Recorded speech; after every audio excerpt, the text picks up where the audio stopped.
Hello everyone. इस video में हम कक्षा 11 की पुस्तक अभिव्यक्ति और माध्यम से पहला पाठ, जिसका शीर्षक है जनसंचार माध्यम।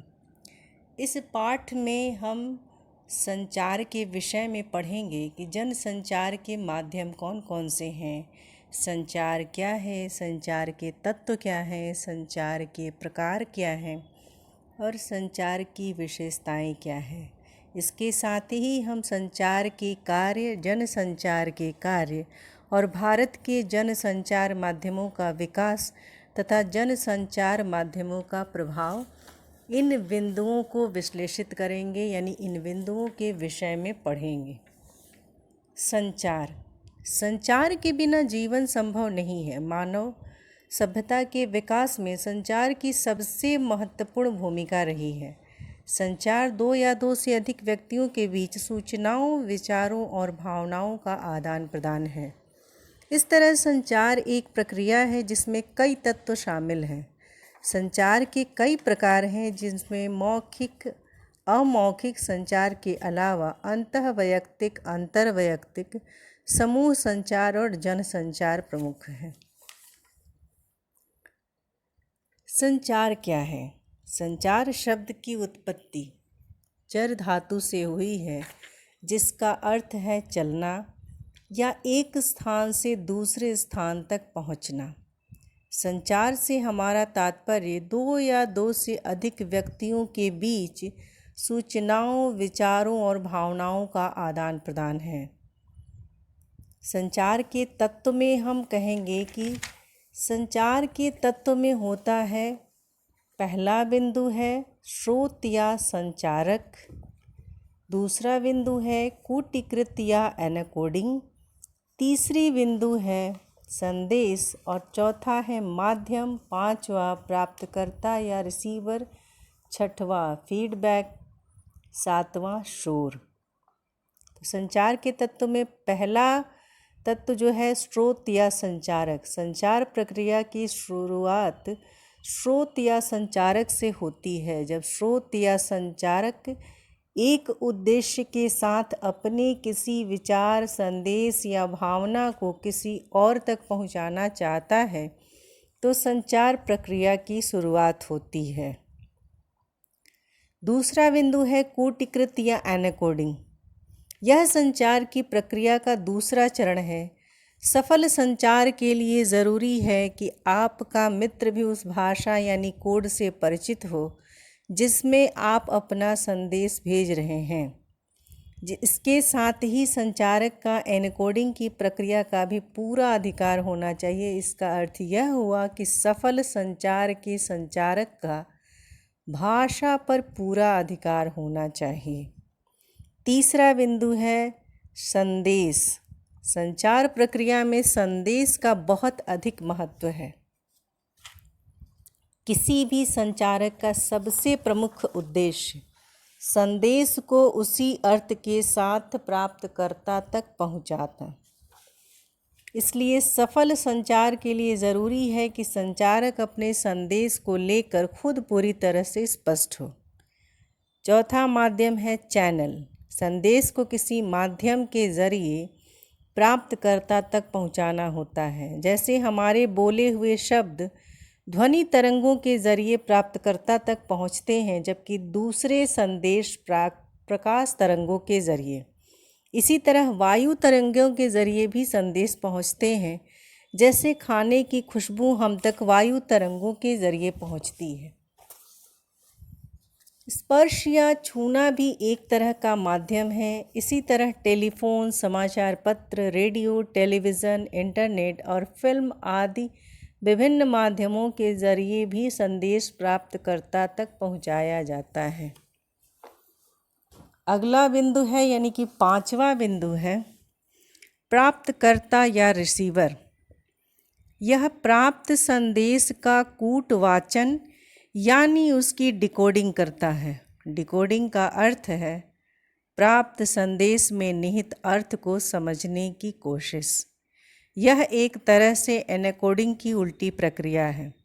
इसमें संदेश का प्राप्तकर्ता उन चिन्हों और संकेतों का अर्थ निकालता है जाहिर है कि संचारक और प्राप्तकर्ता दोनों का उस कोड से परिचित होना ज़रूरी है। छठवां बिंदु है फीडबैक।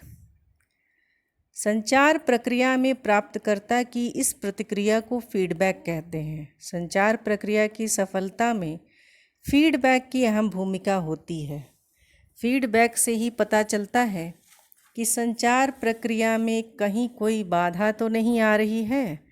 इसके अलावा फीडबैक से यह भी पता चलता है कि संचारक ने जिस अर्थ के साथ संदेश भेजा था वह उसी अर्थ में प्राप्तकर्ता को मिला है या नहीं।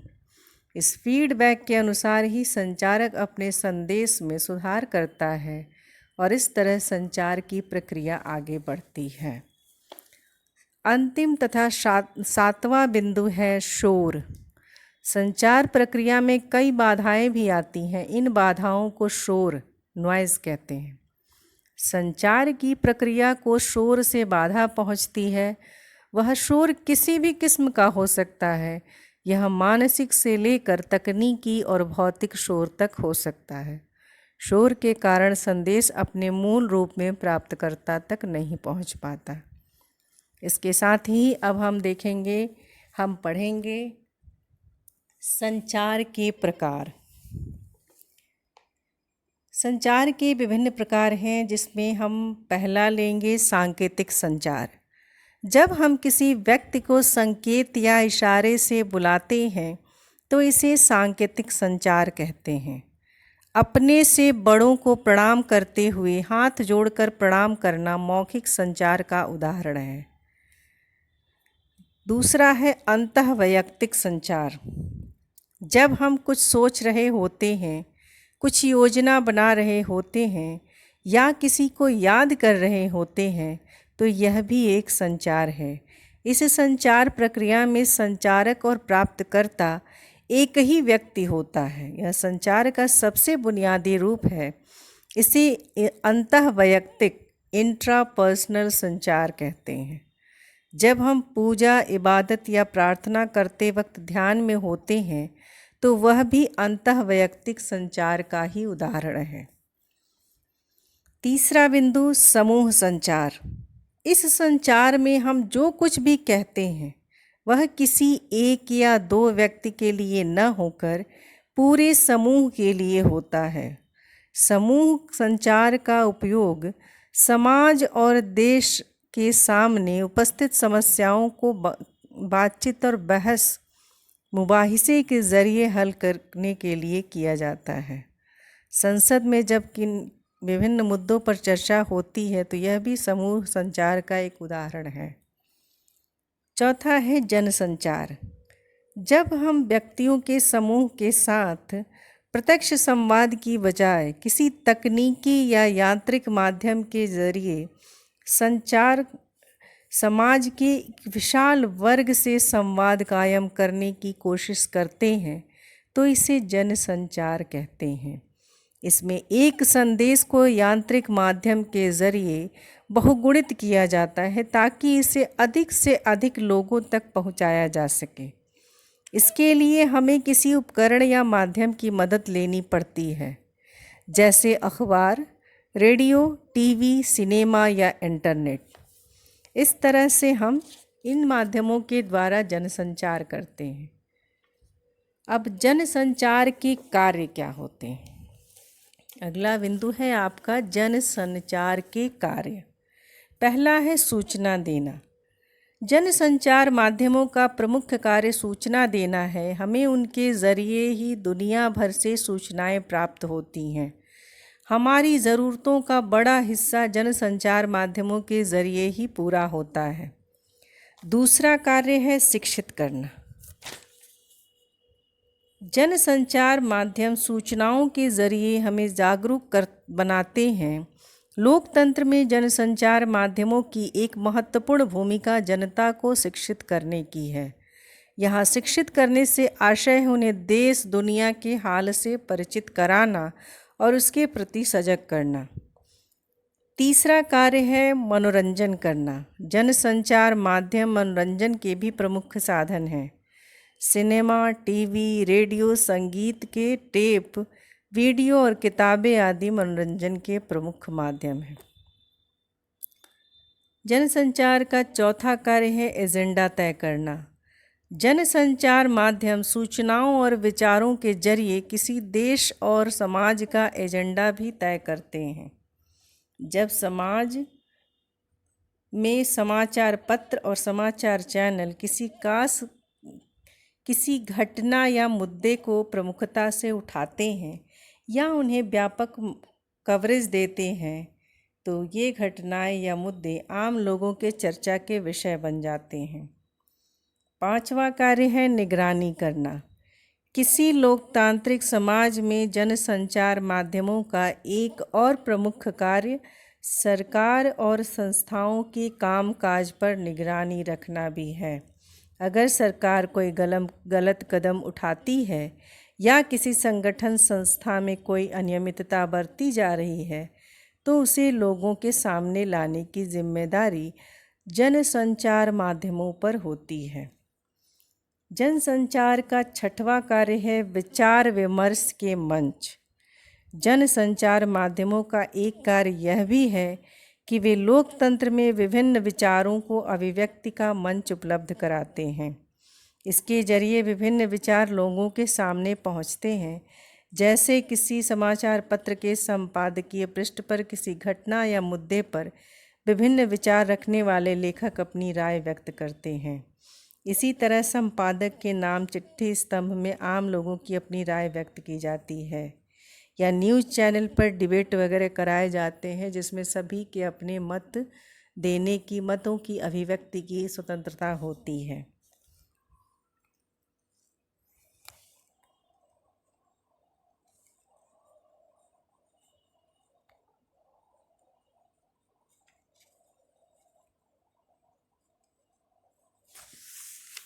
भारत में जनसंचार माध्यमों का विकास।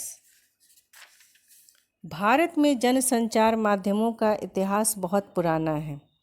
इसके बीज पौराणिक काल के मिथकीय पात्रों में मिल जाते हैं। देवर्षि नारद को भारत का पहला समाचार वाचक माना जाता है, जो वीणा की मधुर झंकार के साथ धरती और देवलोक के बीच संवाद सेतु थे। वैसे ही महाभारत काल में महाराज धृतराष्ट्र और रानी गांधारी को युद्ध की झलक दिखाने और उसका विवरण सुनाने के लिए संजय की परिकल्पना की गई। लेकिन जनसंचार के आधुनिक माध्यमों के जो रूप आज हमारे यहाँ हैं, वे निश्चय ही हमें अंग्रेज़ों से मिले हैं। चाहे समाचार पत्र हो या रेडियो, टेलीविज़न या इंटरनेट, सभी माध्यम पश्चिम से आए हैं। हमने शुरुआत में इन्हें उसी रूप में अपनाया, लेकिन धीरे धीरे वे हमारी सांस्कृतिक विरासत के अंग बनते चले गए। चाहे फिल्में हो या टीवी सीरियल, एक समय के बाद वे भारतीय नाट्य परंपरा से परिचालित होने लगते हैं। इसलिए आज के जनसंचार माध्यमों का खाका भले ही पश्चिमी हो, लेकिन उसकी विषय वस्तु और रंग रूप भारतीय ही है। जनसंचार माध्यमों के वर्तमान प्रचलित रूपों में प्रमुख हैं समाचार पत्रिकाएं, रेडियो, टेलीविज़न, सिनेमा और इंटरनेट। इन माध्यमों के ज़रिए जो भी सामग्री आज जनता तक पहुंच रही है, राष्ट्र के मानस का निर्माण करने में उसकी महत्वपूर्ण भूमिका है। समाचार पत्रिकाएं। जनसंचार की सबसे मजबूत कड़ी पत्र पत्रिकाएं या प्रिंट मीडिया ही है। हालांकि अपने विशाल दर्शक वर्ग और तीव्रता के कारण रेडियो और टेलीविज़न की ताकत ज़्यादा मानी जाती है।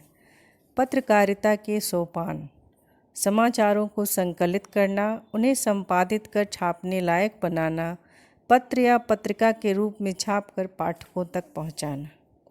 भारत में अखबारी पत्रकारिता का आरंभ। भारत में अखबारी पत्रकारिता की शुरुआत सन 1780 में जेम्स ऑगस्ट की के बंगाल गजट से हुई, जो कलकत्ता से निकला था, जबकि हिंदी का पहला साप्ताहिक पत्र उदंत मार्तंड भी कलकत्ता से ही सन 1826 में पंडित जुगल किशोर शुक्ल के संपादन में निकला था। हिंदी भाषा के विकास में शुरुआती अखबारों और पत्रिकाओं ने महत्वपूर्ण भूमिका निभाई। स्वतंत्र भारत के प्रमुख समाचार पत्र, आज़ादी के बाद के प्रमुख हिंदी अखबारों के नव भारत टाइम्स, जनसत्ता, नई दुनिया, राजस्थान पत्रिका आदि प्रमुख हैं। इसके साथ ही अगला माध्यम है रेडियो। पत्र पत्रिकाओं के बाद जिस माध्यम ने दुनिया को सबसे ज़्यादा प्रभावित किया वह है रेडियो।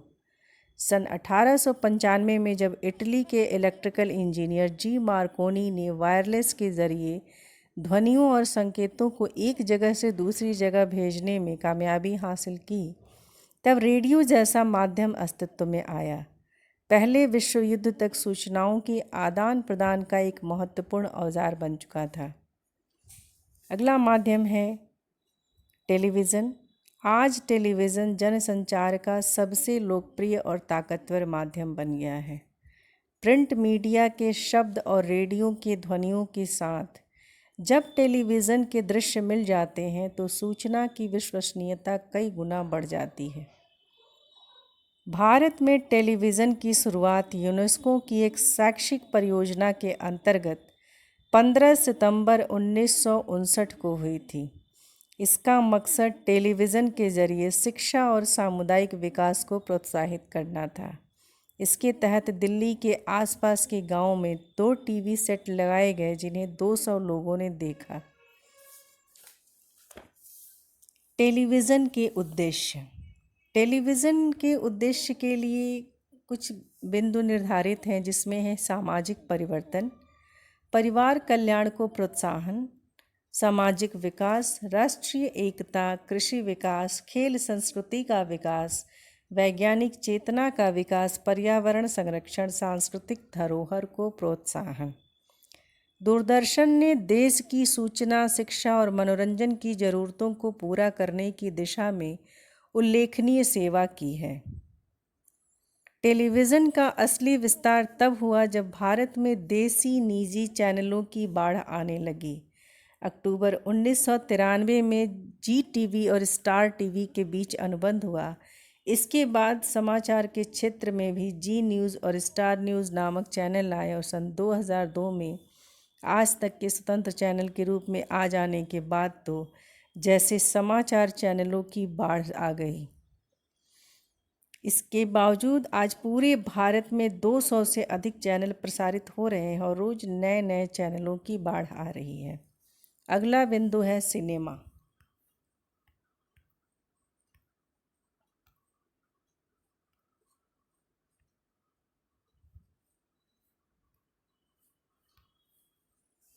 जनसंचार का सबसे लोकप्रिय और प्रभावशाली माध्यम है सिनेमा। हालांकि यह जनसंचार के अन्य माध्यमों की तरह सीधे तौर पर सूचना देने का काम नहीं करता, लेकिन परोक्ष रूप में सूचना, ज्ञान और संदेश देने का काम करता है। सिनेमा को मनोरंजन के एक सशक्त माध्यम के तौर पर देखा जाता रहा है। सिनेमा के आविष्कार का श्रेय थॉमस अल्वा एडिसन को जाता है और यह 1883 में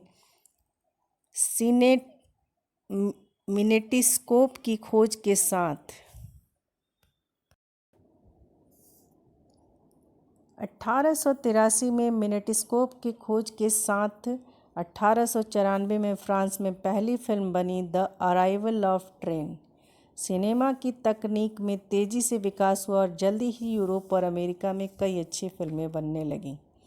भारत में पहली मूक फिल्म बनाने का श्रेय दादा साहब फाल्के को जाता है। यह फिल्म थी 1913 में बनी राजा हरिश्चंद्र। इसके बाद के 2 दशकों में कई और मूक फिल्में बनी। इनके कथानक धर्म, इतिहास और लोक गाथाओं के इर्द गिर्द बुने जाते थे। 1931 में पहली बोलती फिल्म बनी आलम आरा। इसके बाद बोलती फिल्मों का दौर शुरू हुआ। आज़ादी मिलने के बाद जहां एक तरफ भारतीय सिनेमा ने देश के सामाजिक यथार्थ को गहराई से पकड़कर आवाज़ देने की कोशिश की, वहीं लोकप्रिय सिनेमा ने व्यावसायिकता का रास्ता अपनाया। सिनेमा संचार के एक बेहतरीन और सबसे ताकतवर माध्यमों में से एक है। इसके कई और आयाम भी हैं। यह मनोरंजन के साथ साथ समाज को बदलने का, लोगों में नई सोच विकसित करने का और अत्याधुनिक तकनीक के इस्तेमाल से लोगों को सपनों की दुनिया में ले जाने का माध्यम है। इंटरनेट जनसंचार का सबसे नया लेकिन तेज़ी से लोकप्रिय हो रहा माध्यम है। एक ऐसा माध्यम जिसमें प्रिंट मीडिया, रेडियो, टेलीविज़न, किताब, सिनेमा, यहाँ तक कि पुस्तकालय के सारे गुण मौजूद हैं। इसकी पहुंच दुनिया के कोने कोने तक है और उसकी रफ्तार का कोई जवाब नहीं। इसमें सारे माध्यमों का समागम है। इंटरनेट पर आप दुनिया के किसी भी कोने से छपने वाले अखबार या पत्रिका में छपी सामग्री पढ़ सकते हैं। यह एक अंतरक्रियात्मक माध्यम है, यानी आप इसमें मूक दर्शक नहीं हैं। आप सवाल जवाब, बहस, मुबाहिसों में भाग लेते हैं। आप चैट कर सकते हैं। आप मन हो तो अपना ब्लॉग बनाकर पत्रकारिता की किसी बहस के सूत्रधार बन सकते हैं। इस माध्यम के कुछ गुण और कुछ अवगुण होते हैं। ये इसमें ही नहीं, ये हर माध्यम में है कि हर माध्यम में कोई ना कोई गुण और अवगुण होता है। वही इंटरनेट में भी है। इंटरनेट ने जहां पढ़ने लिखने वालों के लिए, शोधकर्ताओं के लिए संभावनाओं के नए कपाट खोले हैं, हमें विश्वग्राम का सदस्य बना दिया है, वहीं इसमें कुछ खामियां भी हैं। पहली खामी तो यही है कि इसमें लाखों अश्लील पन्ने भर दिए हैं, जिसका बच्चों के कोमल मन पर बुरा असर पड़ता है। दूसरी खामी यह है कि इसका दुरुपयोग किया जाता है। हाल के वर्षों में इंटरनेट के दुरुपयोग की कई घटनाएं सामने आई हैं। जनसंचार माध्यमों का सकारात्मक प्रभाव। वर्तमान समाज संचार प्रधान है। आज जनसंचार माध्यमों के बिना जीवन की कल्पना नहीं की जा सकती। हमारी जीवन शैली पर भी इसका गहराई से प्रभाव है। महानगरों में युवाओं ने सूचना के आदान प्रदान के लिए इसे मुख्य साधन के रूप में अपनाया है। टिकटों की बुकिंग और टेलीफोन का बिल जमा करने में इंटरनेट कारगर है। जनसंचार माध्यमों ने हमारे जीवन को और ज़्यादा सरल, हमारी क्षमताओं को और ज़्यादा समर्थ, हमारे सामाजिक जीवन को और अधिक सक्रिय बनाया है। साथ ही इन्होंने हमारी राष्ट्रीय जीवन को गतिशील और पारदर्शी बनाया है। इसके अलावा जनसंचार माध्यम लोकतांत्रिक प्रक्रिया को भी मजबूत बनाते हैं, विभिन्न मुद्दों के प्रति लोगों को जागरूक बनाते हैं। स्टिंग ऑपरेशनों के माध्यम से सामने आया तहलका कांड, ऑपरेशन दुर्योधन या चक्रव्यूह आदि ने यह सिद्ध कर दिया कि जनसंचार माध्यम चाहे तो सरकार को भी हिलाने में सक्षम है। जनसंचार माध्यमों के नकारात्मक प्रभाव। सिनेमा और टीवी जैसे जनसंचार माध्यम काल्पनिक और लुभावनी कथाओं के जरिए लोगों को एक नकली दुनिया में पहुंचा देते हैं, जिसका वास्तविक जीवन से कोई संबंध नहीं होता। इस कारण लोग इसके ऐसे व्यसनी बन जाते हैं कि पलायनवादी प्रवृत्ति पैदा हो जाती है। जनसंचार माध्यमों, खासकर सिनेमा पर यह आरोप भी लगता है कि इन्होंने समाज में हिंसा, अश्लीलता और असामाजिक व्यवहार को प्रोत्साहित करने में अगुआ की भूमिका निभाई है। जनसंचार माध्यमों के प्रभाव को लेकर कुछ धारणाएं इस प्रकार हैं। जनसंचार माध्यम लोगों के गलत व्यवहार और आदतों के परिवर्तन करने के बजाय उनमें थोड़ा बहुत फेरबदल करके उन्हें और ज़्यादा मजबूत करते हैं। जनसंचार माध्यमों का उन लोगों पर अधिक प्रभाव पड़ता है जो किसी चीज़ के प्रति प्रतिबद्ध नहीं। अखबारों और टेलीविज़न चैनलों में किसी खास खबर या मुद्दे को ज़रूरत से ज़्यादा उछाला जाता है। अधिकांश जनसंचार माध्यमों पर कंपनियों या व्यक्तियों का स्वामित्व है। वे उन्हें सार्वजनिक हित से ज़्यादा अपने व्यावसायिक मुनाफे को ध्यान में रखकर संचालित करते हैं। उपभोक्ता और विकास के फैलाव में जनसंचार माध्यमों की सबसे महत्वपूर्ण भूमिका है फैशन से लेकर खान पान तक में। लोगों की रुचियों और आदतों को बदलने में जनसंचार माध्यमों की भूमिका देखी जा सकती है। खासकर बच्चों और युवाओं पर जनसंचार माध्यमों के जरिए पेश की जा रही आधुनिक उपभोक्तावादी जीवन शैली का गहरा प्रभाव पड़ रहा है। इसके साथ ही इस पाठ के प्रश्नों को अब हम देखते हैं। कुछ प्रश्नों के उत्तर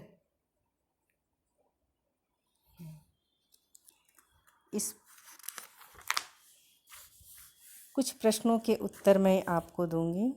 जैसे जनसंचार के कौन कौन से कार्य हैं? पहला है सूचना देना, दूसरा मनोरंजन, तीसरा जागरूकता, चौथा निगरानी और पांचवा विचार विमर्श के मंच।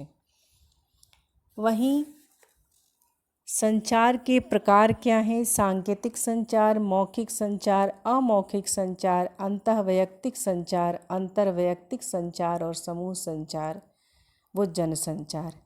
इन सारे प्रश्नों को आप अपनी उत्तर पुस्तिका में प्रश्नों के साथ उत्तर को भी लिखेंगे। अंतःवैयक्तिक संचार किसे कहते हैं? वह संचार जिसमें संचारक और प्राप्तकर्ता एक ही व्यक्ति होता है वह अंतःवैयक्तिक संचार कहलाता है, जैसे पूजा पाठ करना, ध्यान लगाना आदि। अंतर्वैयक्तिक संचार क्या महत्व? जब दो व्यक्ति आपस में और आमने सामने संचार करते हैं तो इसे अंतर्वैयक्तिक संचार कहते हैं। समूह संचार का उपयोग कहाँ होता है? समूह संचार का उपयोग समाज और देश के सामने उपस्थित समस्याओं को बातचीत और बहस के जरिए हल करने के लिए होता है। जनसंचार किसे कहते हैं? जनसंचार किसी तकनीकी या यांत्रिक माध्यम के जरिए समाज के विशाल वर्ग से संवाद करने की कोशिश की जाती है, उसे जनसंचार कहते हैं। जनसंचार के माध्यमों में द्वारपालों की भूमिका क्या है? जनसंचार के माध्यमों में द्वारपालों की भूमिका महत्वपूर्ण है। यह उनकी जिम्मेदारी है कि सार्वजनिक हित, पत्रकारिता सिद्धांतों, मूल्यों और आचार संहिता के अनुसार सामग्री को संपादित करें। जनसंचार में प्रिंट मीडिया का क्या महत्व है? जनसंचार की सबसे मजबूत कड़ी प्रिंट मीडिया है। यह वह माध्यम है जो अपनी वाणी को शब्दों के रूप में रिकॉर्ड करता है जो स्थायी होते हैं। जनसंचार माध्यम के प्रमुख प्रकार क्या हैं? टीवी, रेडियो, इंटरनेट, समाचार पत्र आदि जनसंचार के प्रमुख माध्यम हैं। हिंदी का पहला साप्ताहिक पत्र कौन सा है? पंडित जुगल किशोर शुक्ल द्वारा संपादित उद्दंत मार्तंड, जो 1826 में कोलकाता से निकला था। इसके साथ ही यह पाठ समाप्त होता है। धन्यवाद।